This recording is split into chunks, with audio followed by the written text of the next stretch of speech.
Sí estamos viendo la diapositiva donde dice espectroscopía de absorción atómica. Perfecto. Entonces vamos a hablar de algunas cosas importantes de esta técnica para que sepamos más o menos de qué trata. Lo primero que tenemos que saber nosotros es este término que aparece acá. Espectroscopía de absorción atómica. Entonces quiere decir que nosotros vamos, o sea, el principio es medir cuánta luz absorbe, digamos el instrumento, ¿verdad? De hecho, aplicamos ley de Vir acá también. Entonces, lo que me da el equipo son lecturas de absorbancia, ¿verdad? Pero la única cosa que tenemos que saber es que la aplicación que tiene esta técnica analítica es para determinar átomos. Por eso se llama atómica. Cuando yo hablo de átomos, me refiero a elementos. ¿Cuáles elementos? Los elementos metálicos y no metálicos de la tabla periódica, ¿verdad? Eso quiere decir, por ejemplo, quiero hacer un análisis de potasio, análisis de hierro, análisis de calcio, análisis de arsénico, análisis, por ejemplo, de plomo, etcétera. O sea, cualquier metal y cualquier no metal que yo quiera analizar en cualquier material, ¿verdad? Porque ya vamos a ver que esta técnica se puede aplicar para cualquier tipo de material. Puede ser suelo, puede ser mineral, puede ser, por ejemplo, una corteza de un árbol, puede ser un vegetal, un alimento, un suero, sangre, etcétera. O sea, o digamos un multivitamínico, por ejemplo. Yo quiero saber, por ejemplo, cuánto de hierro hay, cuánto de calcio hay en una tableta. Entonces, la técnica analítica que se utiliza es espectroscopía de absorción atómica. Ahora, ¿qué es lo que nosotros vamos a trabajar? Entonces, el principio que nosotros vamos a utilizar es cuánta luz está absorbiendo. ¿Absorbiendo por qué? Por la solución que yo quiero determinar. Hay algunos equipos que miden o registran la luz que se emite o digamos que se pierde, ¿verdad? Que recordemos que la fluorescencia es es una manera de perder energía, ¿verdad? Entonces, pero les comento, en Guatemala hay pocos instrumentos digamos, que midan emisión. Lo que más hay son equipos de absorción atómica, ¿verdad? Por eso nos vamos a centrar más a este principio, ¿verdad? Ahora, uno de los requisitos para poder hacer un análisis con esta técnica es, dice que los átomos o los elementos que voy a determinar, tengo que pasarlos a una fase de gas o de vapor, ¿verdad? Y cuando esté como gas o vapor, ahí mido cuánta luz está absorbiendo. Entonces, si yo les pregunto, para pasar, digamos, de un sólido a un vapor, necesitamos una temperatura muy alta, algo que tenemos que fundir, ¿verdad? Entonces, hay elementos, por ejemplo, que funden a temperaturas arriba de, por ejemplo, de los 1000, ¿verdad? 1300, 1400. Entonces, quiere decir que este equipo, una de las cosas que hace es, digamos, calienta el metal que yo quiero analizar de tal manera que de sólido lo pasa de una vez a gas, lo vaporiza. Y cuando ya esté en forma de gas, ahí puedo yo determinarlo o analizarlo. Pero para poder producir ese gas, entonces necesitamos una temperatura muy elevada. Y a eso nosotros le vamos a llamar entonces un proceso de atomización. O sea, el proceso de atomización no va a ser más que formar el gas o el vapor para poder medir el analito, digamos que yo a mí me interese, ¿verdad? O sea, que yo quiera determinar. En su mayoría, digamos, de estos instrumentos, esos metales o no metales que se determinan, normalmente se hacen análisis cuantitativos, ¿verdad? Ahora, ¿cuál es la característica que tiene un átomo o un elemento? ¿Verdad? Entonces, un átomo, un elemento, no se ha combinado con nada. Entonces, hablamos, por ejemplo, elemento, digamos, hierro, elemento, digamos, cesio, arsénico. Entonces, están como elementos, no se combinaron. Entonces, si ustedes se recuerdan, un átomo o un elemento es capaz de producir un espectro atómico. Y el espectro atómico, básicamente lo que va a presentar son las líneas, digamos, o las bandas de máxima absorción. O sea, ¿cuál es la longitud de onda de máxima absorción para cada uno de esos metales? ¿Verdad? Entonces, el espectro atómico, ustedes recuerdan, vimos que era un espectro simple, bien definido. ¿Por qué? Porque no se ha combinado. Y recuérdense que este tipo, digamos, de espectroscopía atómica, para poder, digamos, yo llevar o poder analizar con esta técnica cualquier tipo de metal, entonces yo necesito saber cuál es su longitud de máxima absorción. Así como en espectroscopía UV visible para una molécula, ustedes determinaban la longitud de máxima absorción de un compuesto en particular, en espectroscopía atómica también podemos nosotros determinar cuál es esa longitud de máxima absorción para ese elemento. Y los elementos, como no se combinaron, entonces lo único que tienen disponibles son sus electrones más externos. Porque para hacer un análisis con esta técnica, yo utilizo radiación ultravioleta visible, igual que los equipos UV-Vis que ya conocemos. Entonces, la radiación ultravioleta visible, si ustedes se recuerdan, dice que es capaz de afectar a los electrones más externos, ¿sí? Entonces, ¿qué pasa? Cuando yo veo la configuración electrónica de cualquier elemento en la tabla periódica, esos electrones externos son los electrones que se ganan o se pierden cuando se combina un metal. Entonces, esos electrones externos van a ir, digamos, a niveles de más alta energía y eso me va a permitir a mí saber o determinar por espectroscopía atómica diferentes tipos de elementos o metales. Quiere decir que para hacer un análisis de cualquier metal, lo primero que tengo que saber es cuál es su longitud de máxima absorción. ¿Cómo lo obtengo? En este caso, con un espectro atómico, o puedo obtener también un espectro continuo de este espectro atómico y donde me marque la mayor absorbancia, ahí a esa longitud de onda lo puedo hacer. Pero la característica que tienen todos los metales y los no metales es, como no se han combinado, entonces es fácil saber o conocer esas longitudes de máxima absorción para cualquier metal. Y una de las maneras, aparte, digamos, de los espectros atómicos, de los espectros continuos, es hacer uso de lo que se llama los diagramas de niveles de energía.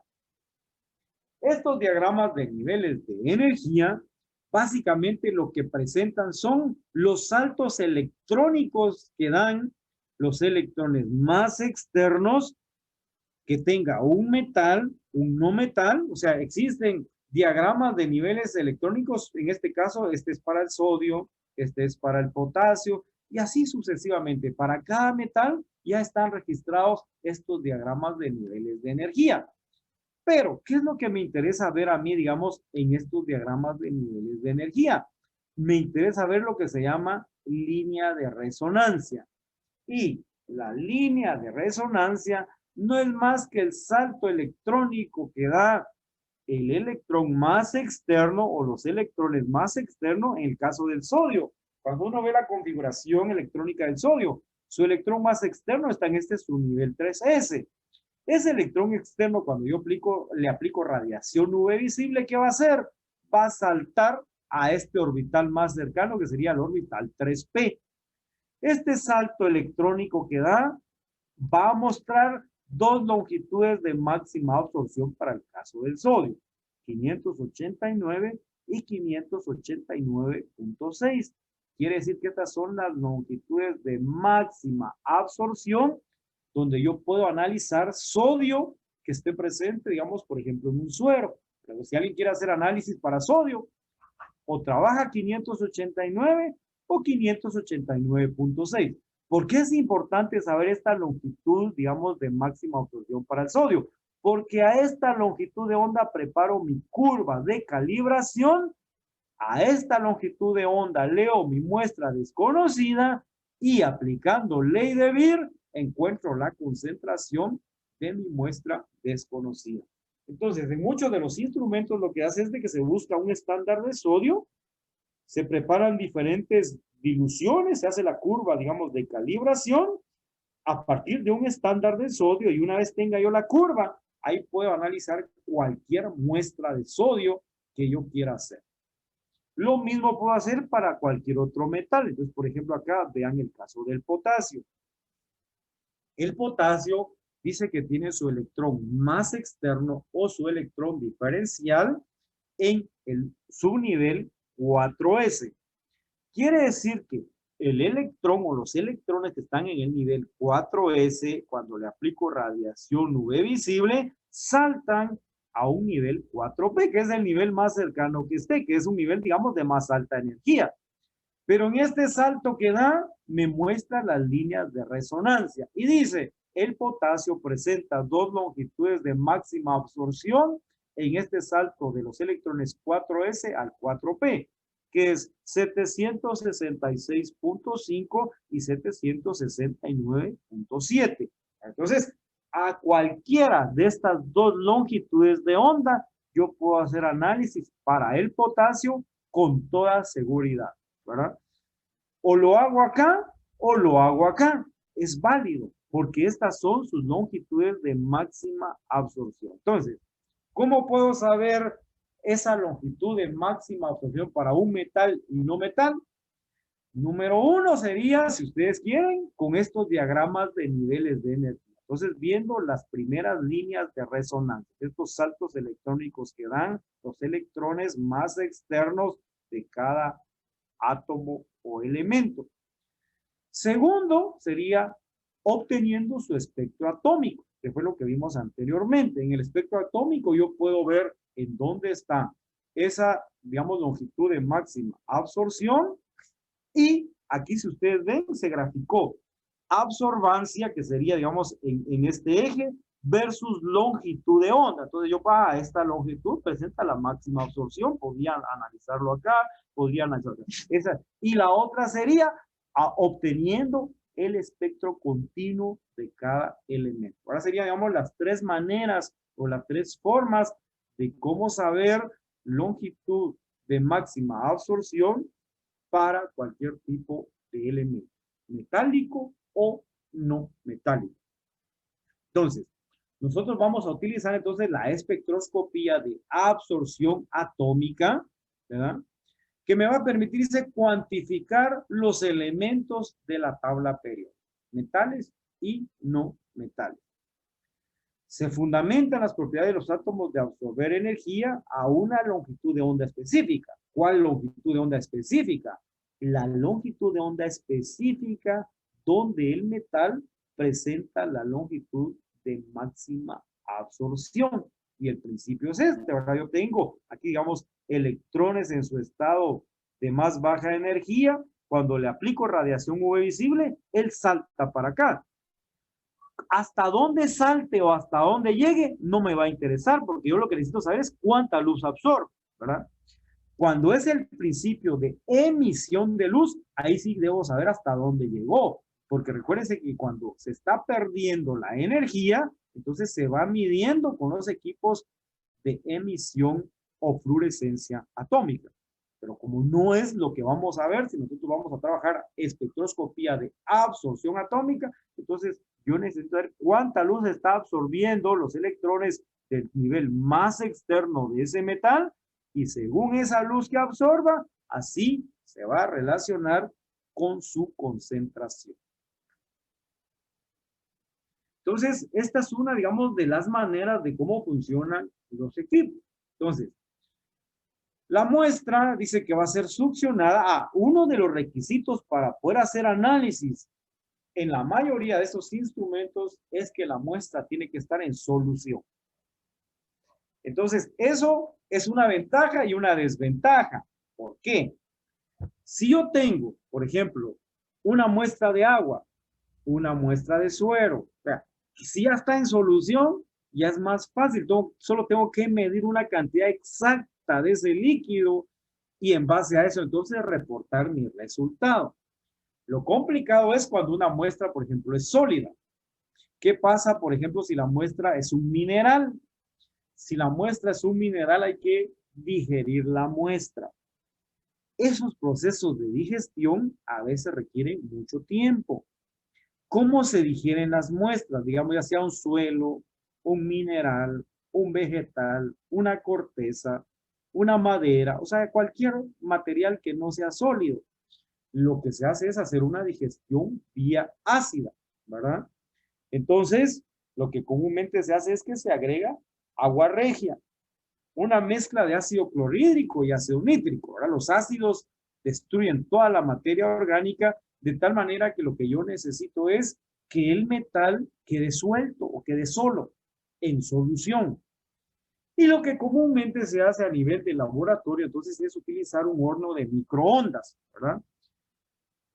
Hay unos hornos o digestores de microondas que ya vienen con tubos específicos de teflón y en cada uno de esos tubos yo puedo preparar diferentes muestras. Según el tamaño del horno, puedo preparar 10 muestras, 15 muestras, 20 muestras, 30 muestras, etcétera, ¿verdad? Según el tamaño del horno.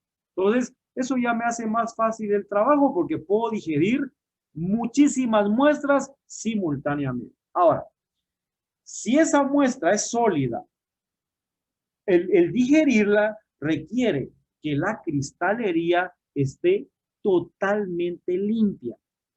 Entonces, si yo voy a hacer digestiones, digamos, de una roca, donde la voy a digerir desde donde empiezo a pesar hasta los balones que voy a utilizar para forar y tener exacto mi volumen, normalmente eso, digamos, esa cristalería se limpia, digamos, de una manera muy exhaustiva, de tal manera que no tenga impurezas o trazas de otro mineral o de otro metal, ¿verdad? Entonces, por ejemplo, si yo lavo mi cristalería con detergente, lo más seguro es que tenga fosfatos y tal vez algún mineral o metal que esté ahí en proceso de producción del detergente. Entonces, necesito utilizar un jabón especial. A veces lo que se hace al final también es pasarles, digamos, un agua ácida para que se elimine cualquier impureza que tenga.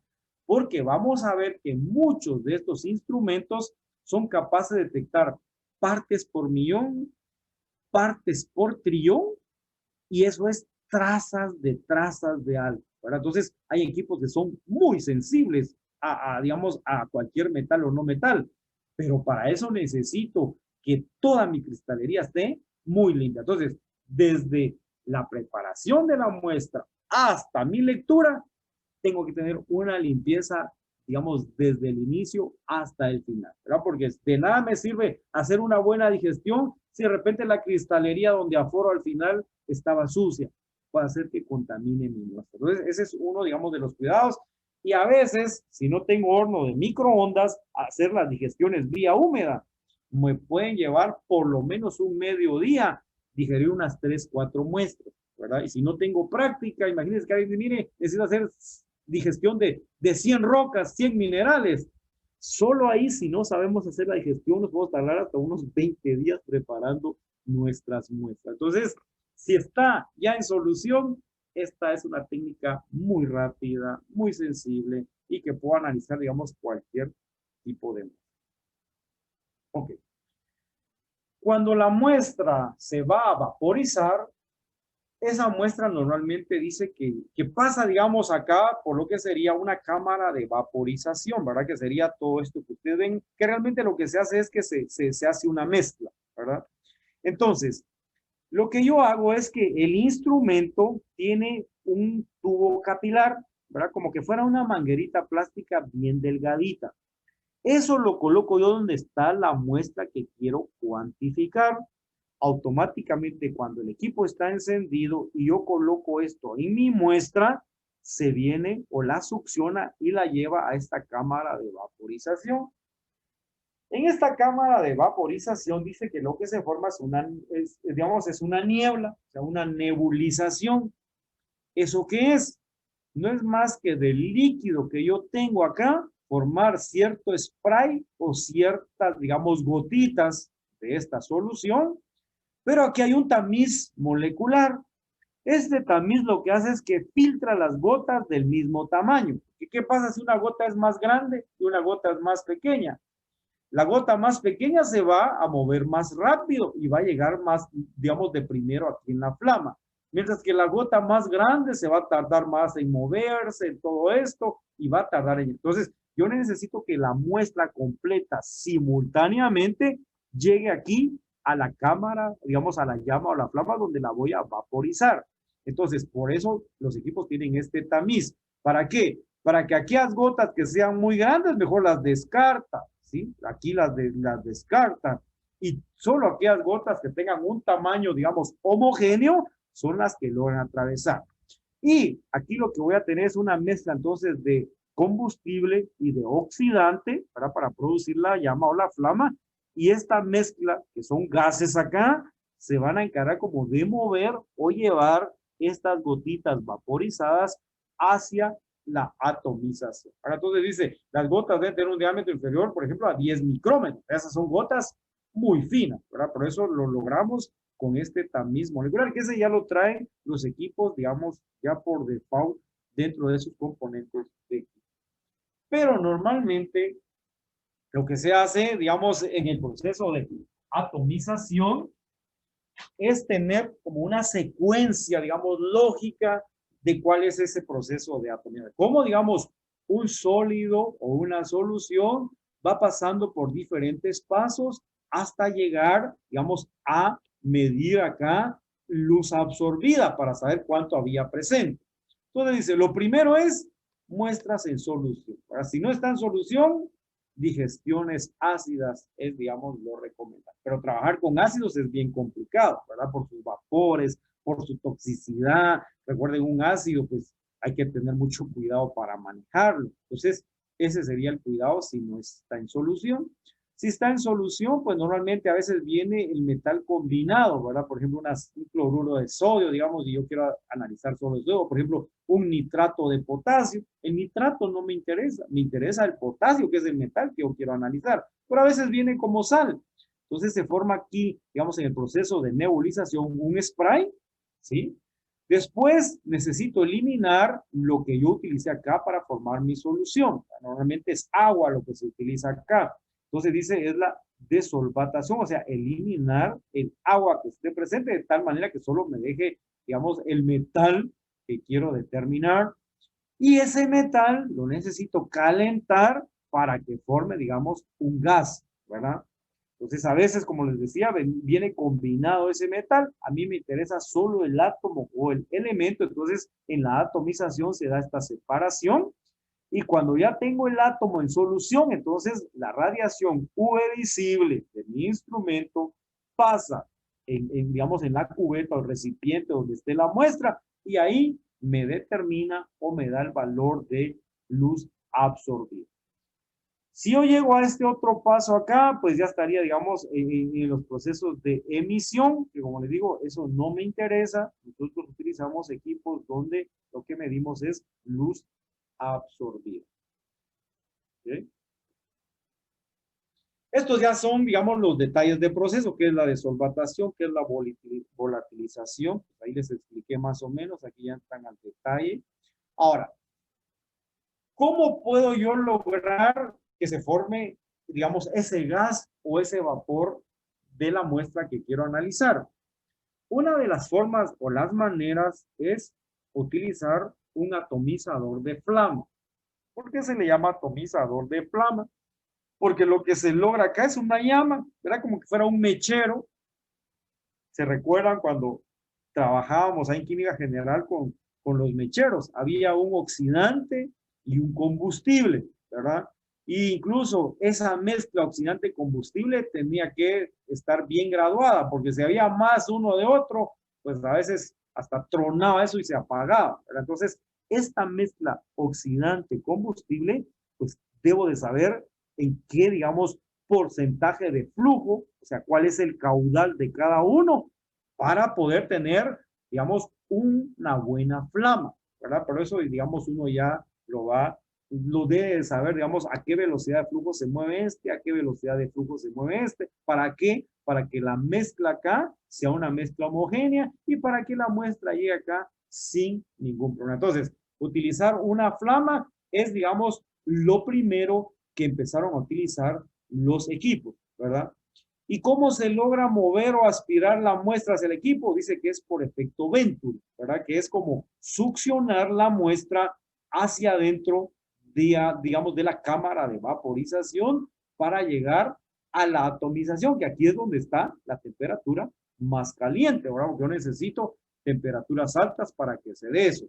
Entonces, recordando esto, si vemos cuál es la estructura de una flama, pues una flama dice que tiene un cono interno.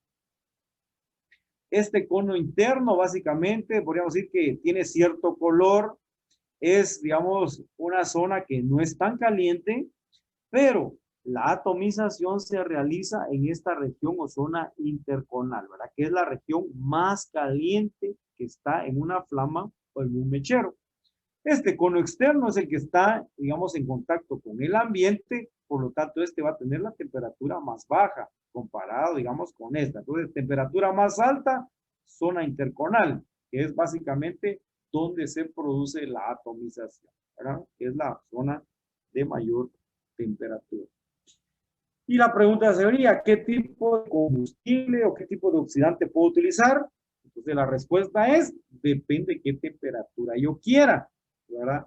Si yo estoy trabajando con metales o no metales, digamos que no tengan alto punto de fusión, pues entonces puedo utilizar gas natural y aire. Y vean, una temperatura de 1700 a 1900, pues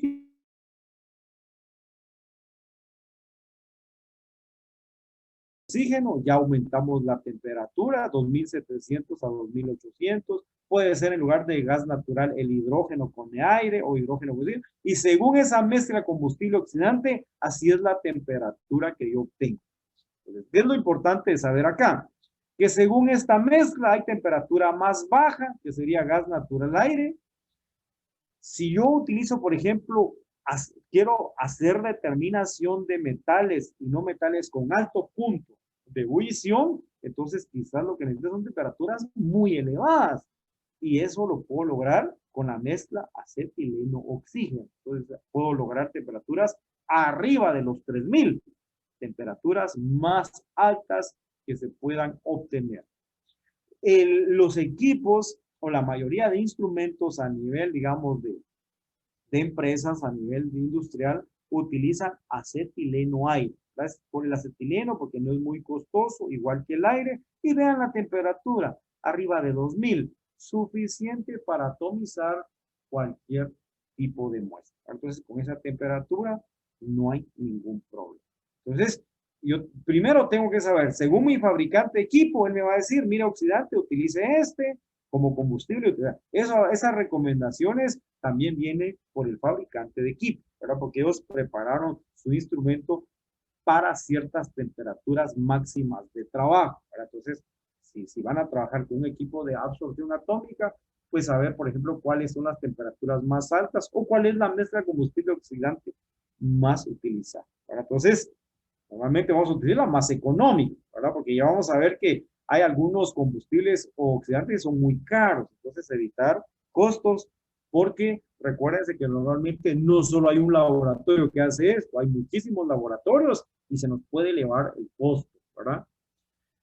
Entonces, saber el caudal o a qué velocidad de flujo va el oxidante del combustible es bien importante. Entonces, dice, los instrumentos utilizan, en este caso, el rotámetro. O sea, es un medidor, digamos, de caudal, velocidad de flujo. ¿Verdad? ¿A qué velocidad se mueve el oxidante? ¿A qué velocidad el combustible? Eso lo puedo medir, ¿verdad? Y normalmente los cilindros, pues, traen ese medidor y uno puede observar a qué velocidad se mueve. Ventajas y desventajas de utilizar una flama.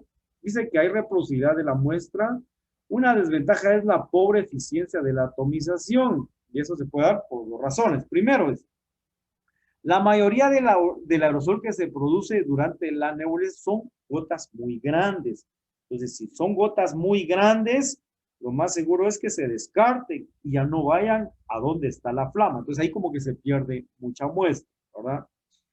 Y la segunda es que como las muestras están muy diluidas, ¿verdad? Digamos, si están en baja concentración, es demasiado el combustible y el oxidante que la muestra, digamos, se diluye. O sea, si el equipo no tiene un, digamos, un límite de detección muy bajo, entonces puede hacer que no registre cantidades de muestra muy pequeñas, ¿verdad? Pero para eso necesito saber cuál es esa capacidad de cada instrumento. Y existe otro tipo de atomización, aparte de la flama, que ya vienen, digamos, diferentes tipos de equipo. Entonces, por ejemplo, dice que aparte de una flama, puedo atomizar con un arco eléctrico, puedo atomizar con un láser, con un plasma, con un microondas de alta frecuencia, con filamentos y bandas atomizadoras, así como hornos de alta temperatura. Y uno de esos hornos de alta temperatura es el horno de grafito.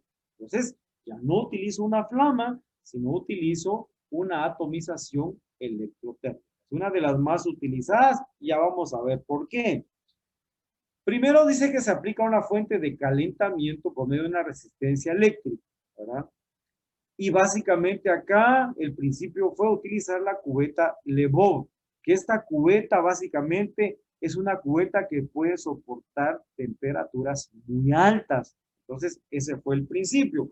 Pero esta cubeta después fue sustituida por un horno, digamos, que está hecho de grafito. Por eso se le llama atomización con horno de grafito. Ahora, esta atomización con horno de grafito tiene la ventaja que esto que ustedes ven acá se constituye como un recipiente para muestras. Yo puedo colocar acá mis muestras, por ejemplo, un vegetal, un tejido, por ejemplo, una gota de sangre, si yo quisiera hacer un análisis de hierro, por ejemplo, en sangre, la puedo colocar directamente acá, sin hacer la digestión. Entonces, esa es una gran ventaja. Y como esto se sella, está sellado acá y acá.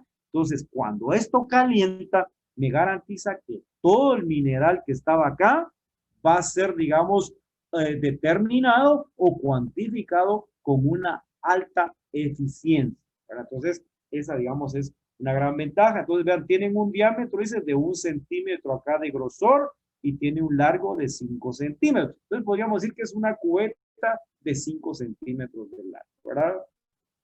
Que eso ya me da ventaja de colocar muestras in situ acá para poder analizarlas. Y vean las temperaturas que se obtienen con horno de grafito. Primero se eleva a 110 grados, después se empieza a calcinar de 350 a 1200 y por último de 2000 a 3000 grados. Temperatura suficiente para atomizar cualquier metal y cualquier no metal. ¿Qué ventajas tiene? Pues elevada sensibilidad, ya lo habíamos visto. Utiliza volúmenes bien pequeños de muestra, vean, de 0.5 a 10 microlitros.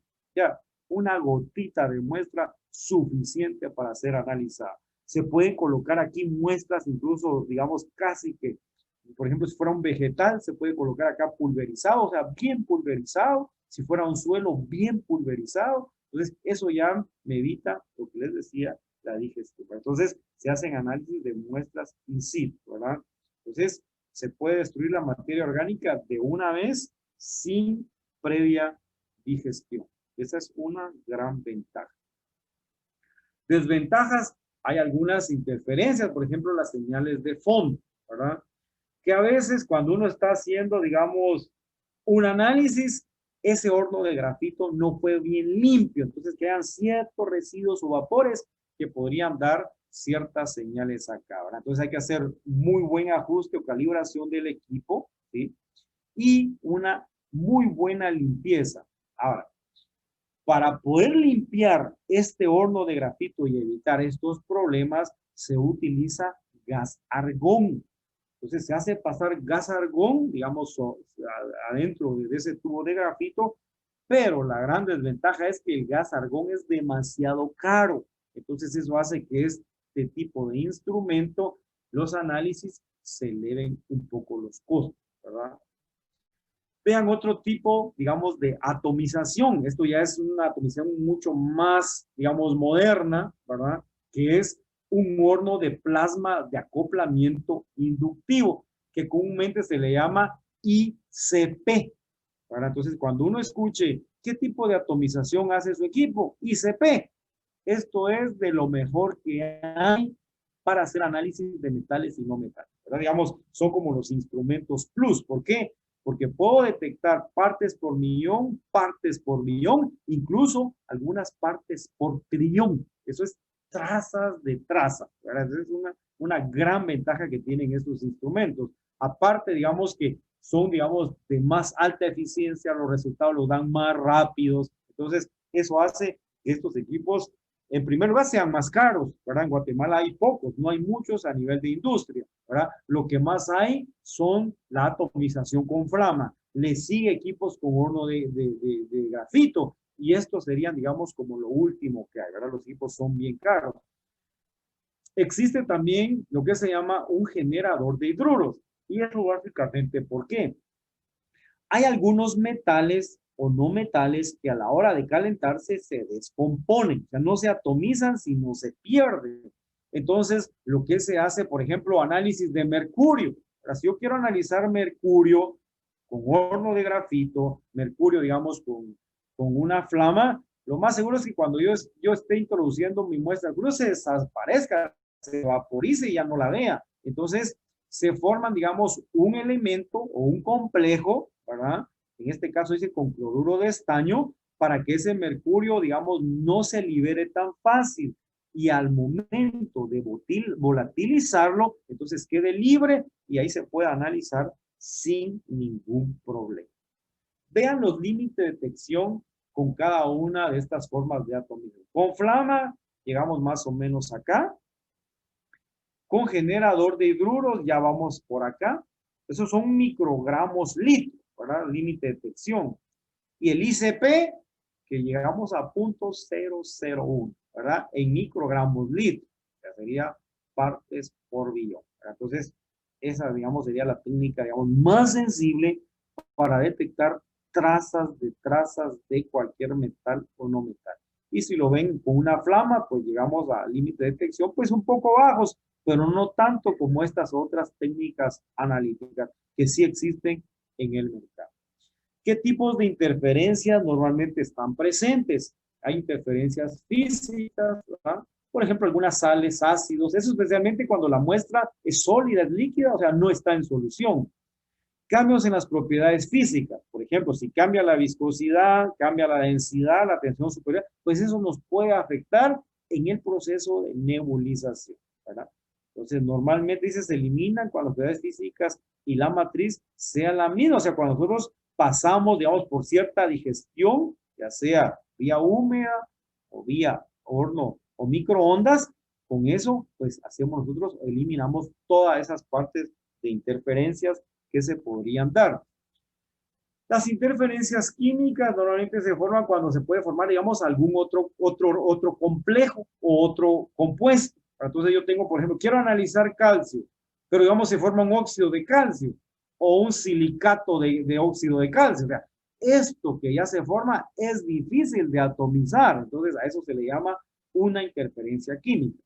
En muchos de los casos o en los procedimientos se le agregan estos agentes liberadores o agentes acomplejantes. Por ejemplo, dice, agregue cierta cantidad de lantano. El lantano lo que hace es que cubre o protege al calcio para que él esté libre a la hora de atomizarlo. O podría ser estroncio o algunos agentes acomplejantes, por ejemplo, el EDTA. Ahora esa sería, digamos, las maneras o las formas químicas que nosotros hacemos para evitar que se formen elementos, digamos, con puntos de fusión muy elevados y que no me dejen libre al metal de interés. Y las interferencias espectrales que básicamente tienen que ver con algunos metales que podrían estar presentes o junto con el metal de interés. Entonces, si por ejemplo yo quiero hacer un análisis de aluminio, el aluminio presenta su longitud de máxima opción a 303, pero junto con aluminio, por ejemplo, hubieran trazas de vanadio, el vanadio absorbe a 308. Lo más seguro es que el equipo no pueda diferenciar esto, ¿verdad? Entonces, ¿qué hago yo cuando las bandas de absorción, digamos, de algo que esté junto con el metal está presente? Pues una manera sería eliminar el vanadio. Pero digamos que no lo puedo eliminar porque es demasiado poco. Entonces, utilizo la otra línea de máxima absorción del aluminio que se aleje lo más que pueda esta, de tal manera que si está en un número diferente, pues ahí lo puedo analizar sin ningún problema y alejarme lo más que pueda entonces de la línea de absorción del otro metal, ¿verdad? Eso sería, digamos, las interferencias espectrales. ¿Ok? Esta ya es la parte de instrumentación. Si quieren, dejamos esto para la otra semana para no saturarlos tanto. Y entonces estamos para la otra semana con el parcial, ¿verdad? Entonces sería dentro de 2 semanas que terminamos estéticamente, sería todo lo que vimos a partir del segundo parcial hasta interpretación de espectro, ¿verdad? Esto, como les digo, ya es contenido para el examen final. Y estaríamos evaluando también las exposiciones, las 3 exposiciones que hicieron sus compañeros la semana pasada. No sé si tengan duda, comentario.